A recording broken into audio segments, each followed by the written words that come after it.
Hey YouTubers, this is Johnny. Thought I'd give you a shot of my homemade paint booth. We'll start here at the back. I got two boards here that I set up in the window and close the window down on. I'm using a 4-inch dryer flex pipe. I'm coming up to a 6 to 4-inch reducer. The lighting's not that great back here, but I'm using axle fans. They're mounted to the back of the booth. Used dimensional lumber, built a box around them, make them more airtight, and put the reducer, screwed it to the back. I'm running two fans on this one, both of them wired together on one switch.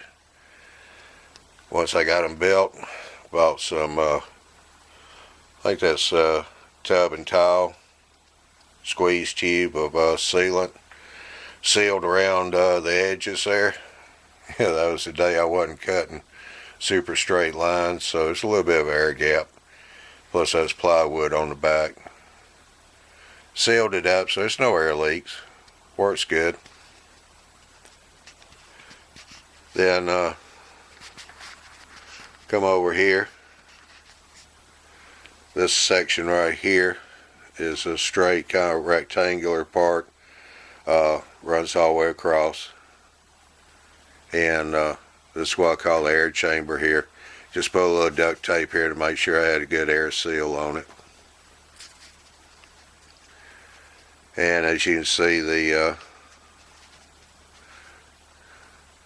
comes on out. It's kind of deep, but I made it that way because I wasn't exactly sure what all I'll be painting. Alright, I'm going to move around to the front so you get a better view of everything there. Be right back.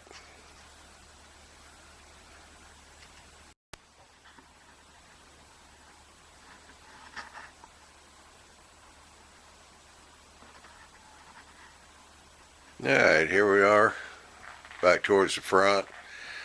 Like I said, I wasn't too sure. I knew I'd be painting some kind of big stuff, maybe long stuff, so I wanted to make this a little bit big. I did build this mostly out of plywood. This is some oddball plywood I had. It's 3/8 thick. I didn't have any other use for it, so I just started cutting it out. I looked on YouTube at different paint booths, and this is what I came up with. So far it's worked just fine for me. I've been using it off and on now for, I don't know, year and a half going on 2. You know, not to sound like a young kid, 6 going on 14.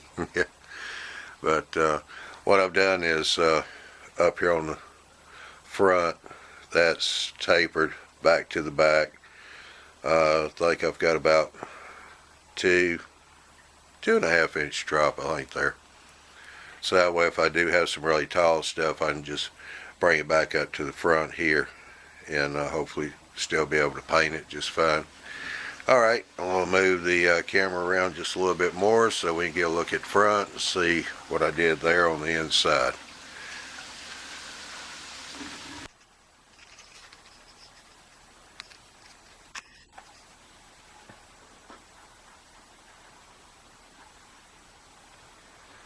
Alrighty, here we go. This is the front view. What I've got here is a cheap Walmart turntable. Piece of floral styrofoam sitting on top of that, so I can set parts on it for painting, being able to rotate it. Got some fluorescent lights on the inside. Got this one here on the side, this one on the top, and I need to put another one right down the side here, so that way I'll have less shadows on the inside. Now for the what I did here, pull this out, put a back plate in there and drilled a series of holes in that. Zoom in a little bit for you. Hopefully they'll focus, yeah. Drill fairly big ones in there, then I'll put a few small ones down each side of it. with those two axle fans.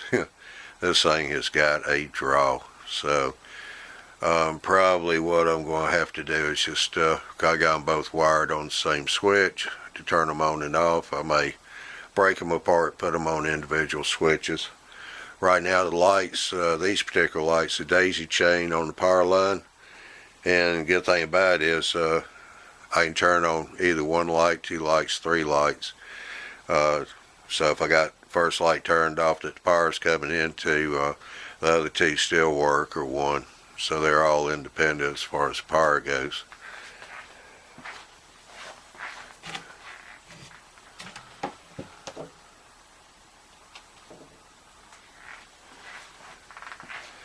I don't have to, when the fans are on, that filter there will stay in place. All that is some of that universal furnace filter people use to make pine trees with. And I had some cheesecloths, so what I did was just wrap a couple of layers around it.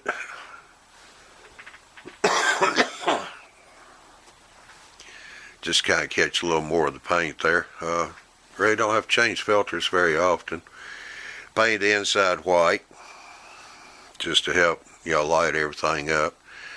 Of course, as it gets covered in paint, I'll just repaint again white. Right now it's got kind of a green in there. One of the bridges down at the hobby shop that I painted, he wanted it a green. And that's the green he said he'd take it. So I painted it. Yeah, boy. Alright, that's my paint booth. It's just something I knocked out one afternoon using 3/8 plywood. Put a couple of axle fans on it. The reason why I use those were they're electromagnetic fans, so there's no brushes, because I use both enamel and acrylic paints. And as everybody knows, with the enamel paints, the vapors are explosive. Could create a nice little fireball in there. So and with these fans I don't have to worry about them sparking like a regular motor fan. Plus they're pretty cheap compared to what it cost me to get a one squirrel cage fan. One thing I did do is up near the top there, I've got 3 eye hooks, and I've taken some stranded wire, stripped the insulation off of it, separated the strands. That way I can hang stuff from the top and airbrush it. That thin of wire, it doesn't cover up much. You don't lose that much on painting something. So then I can just let them hang there dry, a little while, and then be able to pull them out, turn them around, whatever I need to do. But that's my paint booth I use. Seems to work rather well. Keeps everything going out the window. Alright. Hope you maybe got a good idea on building a paint booth. Just what I did was try to think about the biggest thing I'd be painting. Tried to make it about 3-4 inches bigger than that. Yeah, but you definitely need a turntable in there. Walmart's cheapest turntable works just great. I did put that styrofoam block because it is dished. That way it doesn't matter what I'm painting, what size it is, I can sit on top of that block. The whole thing sits on sawhorses.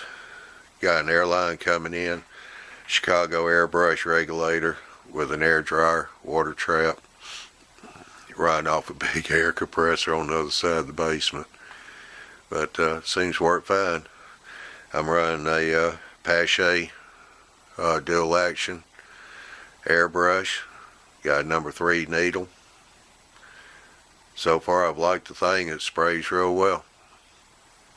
Alright, hope you enjoyed this. If you did, press the like button, give me comments, and subscribe if you want. Alright, thank you. See you later.